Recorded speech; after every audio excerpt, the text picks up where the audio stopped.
మనిషి జీవితంలో ఎప్పుడూ ఉన్నత శిఖరాలని అధిరోహించాలనుకుంటాడు. ఉన్నతంగా నిలబడాలని కోరుకుంటాడు. అందుకోసం తను చేయని ప్రయత్నాలంటూ ఉంటావు.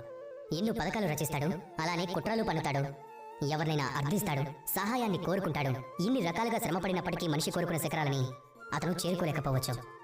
ఒకవేళ చేరుకున్నప్పటికీ ఎవరో ఒకరు కిందకి లాగేస్తూ ఉంటారు. కారణం ఏమిటి? నేను ఒక చిన్న ఉదాహరణ చెప్తాను. ఇదొక నెమలి పింఛం, ఇక ఇదేమో ఒక రాయి. ఇప్పుడు గనక నేను దీనిని ఇలా గాలిలోకి విసిరేస్తే అది ఎగురుతుంది, కానీ ఈ రాయి వెంటనే కింద పడిపోతుంది. కారణం ఏమిటి? భారం. ఈ రాయి బరువైనది. ఇదే మనం తెలుసుకోవాల్సింది. ఈ రాయిలా మన మనసుని ద్వేషం అలానే అహంకార భారాలతో నింపుకుంటే గనక అది ఎప్పటికీ పైకి ఎగరలేదు. ఎగిరినప్పటికీ అది వెనువెంటనే కింద పడిపోతుంది.